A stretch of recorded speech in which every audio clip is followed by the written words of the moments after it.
नरं चैव नरोत्तमं देवीं सरस्वतीं व्यासं ततो जयमुदीरयेत्। मूकं करोति वाचालं पङ्गुं लङ्घयति गिरिं यत्कृपातमहं वन्दे परमानन्दमाधवम्।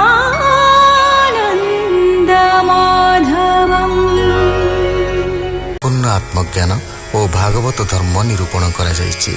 एवं शेषरे यदुवंश ध्वंस परे किपरि श्रीकृष्ण आत्मयोग प्रभाव स्वधाम को प्रत्यावर्तन कले ता वर्णना करा जायछि। द्वादश स्कंधरे रहिछि भविष्यत राजवंश वर्णन, कली धर्म कथा, युग धर्म वर्णन, परमार्थ निर्णय, वेद शाखा प्रणयन, पुराण लक्षण वर्णन इत्यादि। एहापरे सुत कहिसंते जो माने भगवान को महिमा श्रवण करती और नाम कीर्तन करती भगवान से दुख दूर करिथांती। सुतौवाच जे प्राणी सर्वकर्म छाड़ी संन्यास मार्गे चित्त बढ़ी वासुदेव भजन नाही ताहार ज्ञान नश भई संसारे थाई सर्वधर्म जेतेक शुभाशुभ कर्म जेबे श्री वासुदेवे देई साधु वैष्णव ताकु कही वेद पठन वर्ण धर्मे तप आदि रे जेबा भ्रमे वासुदेव जेबे न जानी व्यर्थे मरंती से प्राणी श्रीकृष्ण चरणार बिंद जे प्राणी करंती आस्वाद कीर्तन नाम गुण मान आबर स्मरण पूजन चित्त गोविंदन पाशरे सकल मंगल तरे इच्छाए मंगल बढ़ई देह को शुद्ध से करई परम भक्ति ख्यात होई ज्ञान वैराग्य से जन्माई हे विप्र श्रेष्ठ भाग्यवंत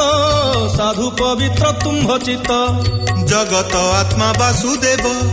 एकाग्र चित्ते तांकु भाव चित्ते गोविंद पाद धर सकल आपदु निस्तर परीक्षा राजा गंगा तीरे प्राय प्रवेशन से कले जोग आसने बसी पुणी जे भागवत सुखवाणी मुहिता शुणी पूर्वे कहिली तुम्भ भक्ति भावे एबे ता सुमरण कली संसार बंधनु तरिली हे ब्रह्म ऋषि माने शुण श्री भागवत ए पुराण श्री वासुदेवंक चरित अति पवित्र ए अमृत श्री वासुदेव कर्म गुण वेद पुराण रे बखाण केही ता न जानती अंत जेन्हे आकाश अप्रमित शुणिले सर्व पाप हरे पठने की कही बातारे जे अंतर्गते नाम धरे ब्रह्मा को न जाई गोचरे क्षणे प्रहरे जेवा नित्ये शुणे शुणाए एक चित्ते श्रद्धा भावरे जे पढ़ंती सप्त पुरुष उद्धारंती जीवन मुक्त से बोलाई अंतेण वैकुंठ पाई सात कूलरु सात गोटी से प्राणी उद्धार करेटी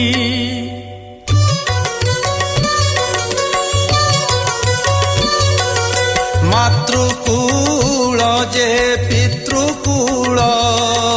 भगिनी कूल पत्नी कूल पीयूषा मऊषा जेठेई कूल के गोटिए तारई द्वादशी एकादशी तिथि अष्टमी पूर्णिमा संक्रांति अमास्या चतुर्दशी पर्व जे पुण्य तिथि मान सर्व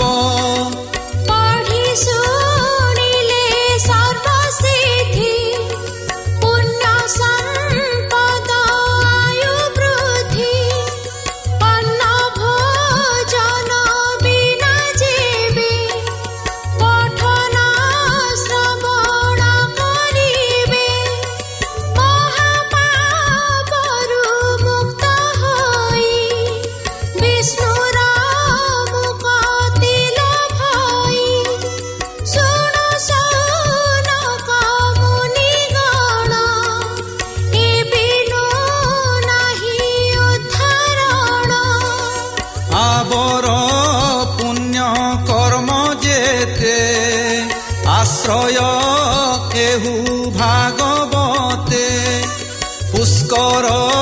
তীর্থ বদরিকা মথুরা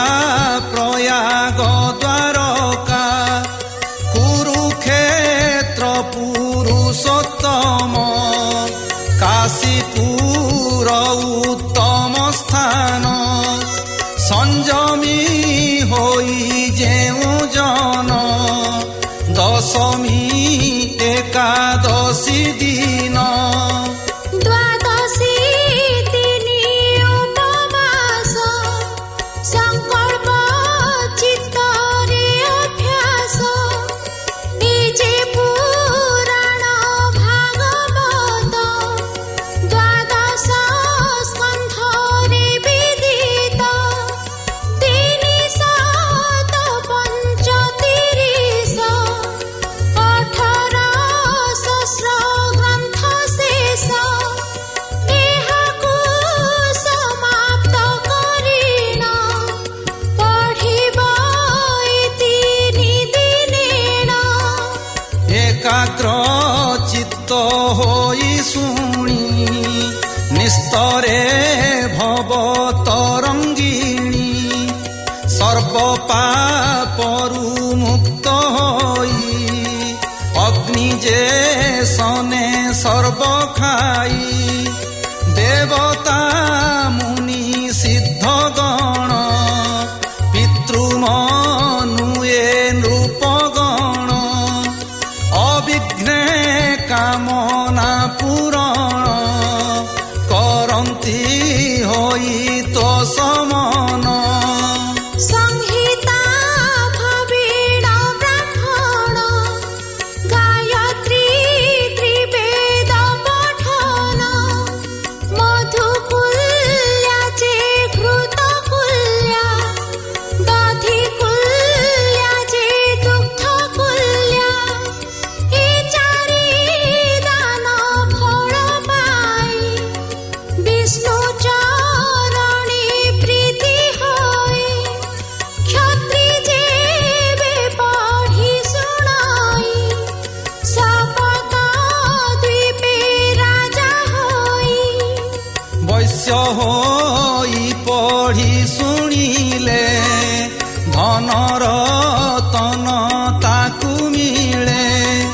ବିଷ୍ଣୁ ପ୍ରାପ୍ତି ତାକୁ ହୋଇ ସୁଖେ ବାଣିଜ୍ୟ କୃଷି ହୋଇ ଶୂଦ୍ର ହୋଇଣ ଯେବେ ପଢ଼ି ଶୁଣଇ ଶ୍ରଦ୍ଧା ଚିତ୍ତ